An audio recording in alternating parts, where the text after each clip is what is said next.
Iran ನಡುವೆ ಕಳೆದ ಕೆಲವು ದಿನಗಳಿಂದ ಯುದ್ಧ ನಡೀತಾ ಇದೆ. ಇದರ ಪರಿಣಾಮ ಅಂತಾರಾಷ್ಟ್ರೀಯ ಮಟ್ಟದಲ್ಲಿ ತೈಲ ಬೆಲೆ ಇವತ್ತು ಹೆಚ್ಚಾಗ್ತಾ ಇರುವಂಥದ್ದು. ಅಮೆರಿಕ, ಆಸ್ಟ್ರೇಲಿಯಾ, ಬೇರೆ ಬೇರೆ ದೇಶಗಳಲ್ಲಿ ಪೆಟ್ರೋಲ್ ಮತ್ತು ಡೀಸೆಲ್ ದರ 25% 30-35% ಅಷ್ಟು ಜಾಸ್ತಿ ಆಗಿರುವಂಥದ್ದು. ಆದರೆ ನಮ್ಮ ದೇಶದಲ್ಲಿ ಪ್ರಧಾನಮಂತ್ರಿ ನರೇಂದ್ರ ಮೋದಿಜಿಯವರ ಒಂದು ನಿರ್ಧಾರದಿಂದ ಪೆಟ್ರೋಲ್ ಮೇಲೆ 10 ರೂಪಾಯಿ ಅಬಕಾರಿ ಸುಂಕವನ್ನ, ಎಕ್ಸೈಸ್ ಡ್ಯೂಟಿನ ಕಡಿಮೆ ಮಾಡಿರುವಂಥದ್ದು, ಡೀಸೆಲ್ ಮೇಲೂ ಕೂಡ 10 ರೂಪಾಯಿ ಎಕ್ಸೈಸ್ ಡ್ಯೂಟಿ ಕಡಿಮೆ ಮಾಡಿರುವಂಥದ್ದು.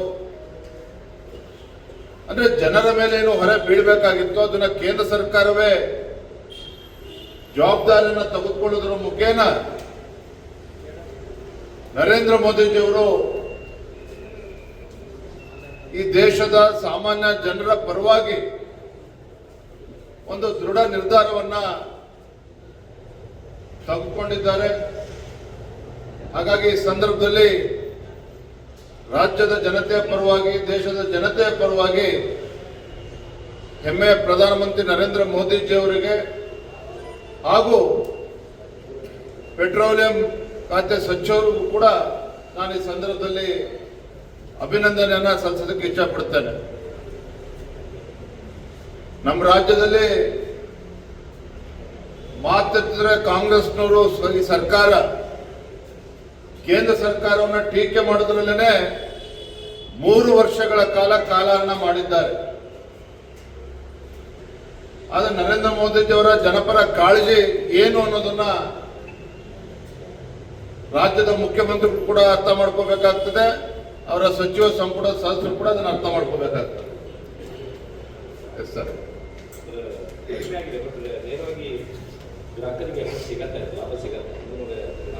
ಅದಕ್ಕೇನು ಹೇಳಿದೆ, ಬೇರೆ ಬೇರೆ ದೇಶಗಳಲ್ಲಿ ಅಮೆರಿಕ ಇರ್ಬೋದು, ಆಸ್ಟ್ರೇಲಿಯಾ ಇರ್ಬೋದು, 25%, 30%, 35% ಜನರ ಮೇಲೆ ಹೊರ ಬೀಳ್ತಾ ಇದೆ. ಅಂದ್ರೆ ಕೇಂದ್ರ ಸರ್ಕಾರದ ನಿರ್ಧಾರದಿಂದ ಅಬಕಾರಿ ಸುಂಕ ಕಡಿಮೆ ಮಾಡಿರೋದ್ರಿಂದ ಬಹುಶಃ ಜಗತ್ತಿನ ಯಾವುದೇ ರಾಷ್ಟ್ರಗಳು ಈ ರೀತಿ ಕಡಿಮೆ ಮಾಡಿರೋದಕ್ಕೆ ಸಾಧ್ಯ ಇಲ್ಲ. ಅಂತ ದೃಢ ನಿರ್ಧಾರವನ್ನು ಪ್ರಧಾನಮಂತ್ರಿಗಳು ಮಾಡಿರುವಂಥದ್ದು ಸ್ವಾಗತ ಮಾಡ್ತಾರೆ. ಕೇಂದ್ರ ಸರ್ಕಾರ ವೈಫಲ್ಯ ಆಗಿದೆ, ಈ ಒಂದು ಕ್ರೈಸಿಸ್ ಅನ್ನು ನಿಭಾಯಿಸುವಲ್ಲಿ ಅಂತಾನೆ ಟೀಕೆ ಮಾಡ್ತಾರೆ ಕಾಂಗ್ರೆಸ್. ಒಬ್ಬ ಕಾಂಗ್ರೆಸ್ನವರು ತಮ್ಮ ವೈಫಲ್ಯಗಳನ್ನ ಮುಚ್ಚಿ ಹಾಕೊಳ್ತಕ್ಕಂಥ ಸಲುವಾಗಿ ಬೇರೆಯವ್ರ ಮೇಲೆ ಗೂಬೆ ಕುರ್ಸಕ್ಕಂತ ಒಂದು ಚಟ ಚಾಳೆ ಮುಂಚಿನಿಂದ ಕೂಡ ಬಂದಿದೆ. ಯಾವತ್ತೂ ಕೂಡ ಕೇಂದ್ರ ಸರ್ಕಾರವನ್ನು ದೂರ್ಕೊಂಡೇನೆ ತಮ್ಮ 3 ವರ್ಷ ಅವಧಿಯನ್ನು ಇವತ್ತು ಮುಖ್ಯಮಂತ್ರಿ ಕೂಡ ಮುಗಿಸ್ತಾ ಇರುವಂಥದ್ದು. ಅದು ಬಿಟ್ರೆ ಏನು ಸಾಧನೆ ಮಾಡಿದ್ದಾರೆ ಇವತ್ತು? ಕಳೆದ 3 ವರ್ಷದ ಕಾಂಗ್ರೆಸ್ ಸರ್ಕಾರದ ಸಾಧನೆ ಏನು ಇವತ್ತು ಜನ ಇವತ್ತು ಪ್ರಶ್ನೆ ಮಾಡ್ತಾ ಇದ್ದಾರೆ. ಟಿಕೆಟ್ ವಿಚಾರವಾಗಿ ವೈದ್ಯಪ್ರಕಾಶ್ ಅವರು ಪ್ರಶ್ನೆ ಹಾಕಿದ್ರು ಸೆಷನ್ನಲ್ಲಿ.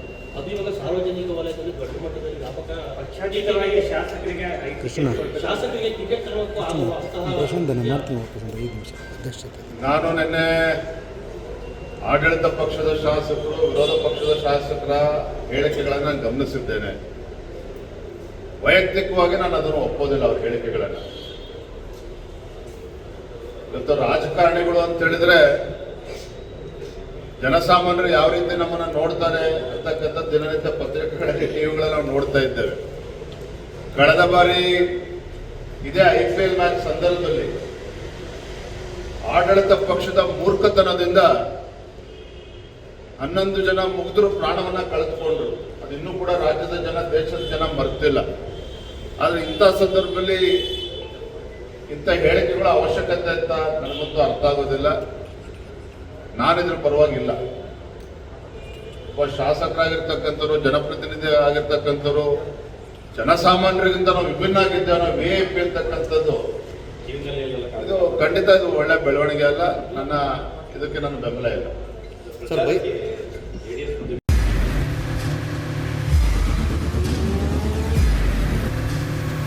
ಪ್ರಜಾಮಾರ್ಗ ನ್ಯೂಸ್, ಇದು ಜನಸಾಮಾನ್ಯರ ಧ್ವನಿ. ನಮಸ್ಕಾರ. ನೀವು ನೋಡ್ತಾ ಇದ್ದೀರಾ ಪ್ರಜಾಮಾರ್ಗ ನ್ಯೂಸ್. ರಾಷ್ಟ್ರದ ರಾಜ್ಯದ ರಾಜಕೀಯದ ಬಗ್ಗೆ ಹೆಚ್ಚಿನ ಸಿನಿಮಾ ಅಪ್ಡೇಟ್ಗಳಿಗಾಗಿ ಫಸ್ಟ್ ಲೈಕ್ ಮಾಡಿ, ಸಬ್ಸ್ಕ್ರೈಬ್ ಆಗಿ. ಹಾಗೆ ಫಾಲೋ ಕೂಡ ಮಾಡಬೇಕು.